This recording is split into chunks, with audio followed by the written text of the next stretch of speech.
ପଢ଼ିବା ଗଢ଼ିବା ଓଡ଼ିଶା। ମୁଁ ବୀଣା ଦିଦି। ଗତ ସପ୍ତାହରେ ଆମେ ପକ୍ଷୀଙ୍କ ରଙ୍ଗ ଖେଳ ଗପ ଶୁଣିଥିଲେ। ଆଜି ଆମେ ସ୍ତର 3ର ଆଉ ଏକ ମଜାଦାର ଗପ ଶୁଣିବା। ଆଜିର ଗପଟିର ନାମ ହେଉଛି ନନ୍ଦନ ବିରିୟାନୀ। ମନେ ରଖନ୍ତୁ, ଏହି ଗପ ଦେଖିବା ସମୟରେ ଆପଣ ଭିଡ଼ିଓକୁ ମଝିରେ ମଝିରେ ଅଟକାଇ ପିଲାକୁ ନିଜେ ନିଜେ ପଢ଼ିବା ପାଇଁ ଉତ୍ସାହିତ କରିବେ। ଯଦି ପିଲାକୁ ପଢ଼ିବାରେ କିଛି ଅସୁବିଧା ହୁଏ, ତେବେ ମୁଁ ପଢ଼ିବା ସମୟରେ ପିଲାକୁ ମୋ ସହିତ ପଢ଼ିବା ପାଇଁ କୁହନ୍ତୁ। ଏବେ ଆସ ଗପ ଶୁଣିବା। ନନ୍ଦନ ସିଂହ ବଣରେ ଗୋଟିଏ ହୋଟେଲ କରିବାକୁ ମନ ବଳାଇଲା।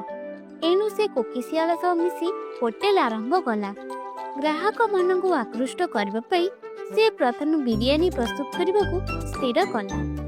ଜାଗା ଜାଗାରେ ବିରିୟାନୀର ପୋଷ୍ଟର ମରାଗଲା। ପୋଷ୍ଟରରେ ଲେଖାଥିଲା, ଖାଦ୍ୟ ପରତ କରିବାର ଅଧଘଣ୍ଟା ମଧ୍ୟରେ ଯଦି ବିରିୟାନୀ ଡେଲିଭରି ଦିଆନଯାଏ କି ଖାଦ୍ୟ ଖରାପ ହୋଇଯାଏ, ତେବେ ଏହା ସମ୍ପୂର୍ଣ୍ଣ ଭାବରେ ମାଗଣାରେ ଦିଆଯିବ। ଏଥର ବଣର ପଶୁମାନେ ଫୋନ୍ କରି ବିରିୟାନୀ ମଗାଇଲେ। କୋକିଶିଆଳ ଠିକ୍ ସମୟରେ ବାଇକ୍ରେ ଯାଇ ବିରିୟାନୀ ନେଇ ଆସିଲା। ବିରିୟାନୀରେ ବ୍ୟବହୃତ ହେଉଥିବା ତାଜା ମାଂସ, ବଡ଼ ବଡ଼ ଅରୁଆ ଚାଉଳ ଏବଂ ନାନା ପ୍ରକାରର ମସଲା କିଛି ଦିନରେ ନନ୍ଦନ ବିରିୟାନୀକୁ ଜଙ୍ଗଲରେ ଛାତି ଆଣିଦେଲା।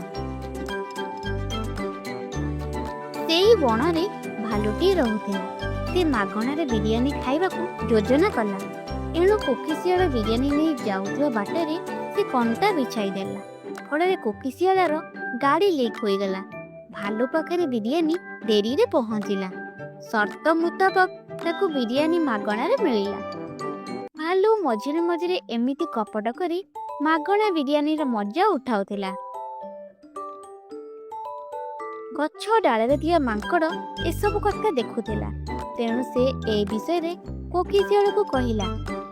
ଭାଲୁକୁ ପାନ ଦେବା ପାଇଁ କୋକିଶିଆଳ ସୁଯୋଗ ଅପେକ୍ଷାରେ ରହିଲା।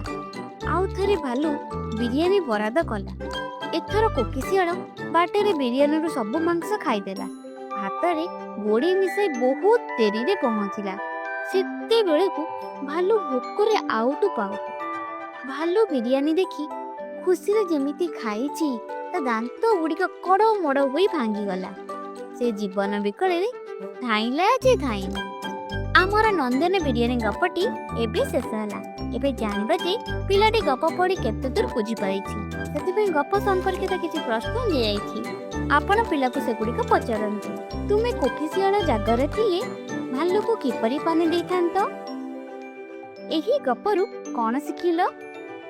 ଆଜି ଆମେ ନନ୍ଦନ ବିରିୟାନୀ ଗପ ଶୁଣିଲେ। ମୁଁ ଆଉ ଏକ ଗପ ନେଇ ଖୁବ୍ ଶୀଘ୍ର ଆସିବି।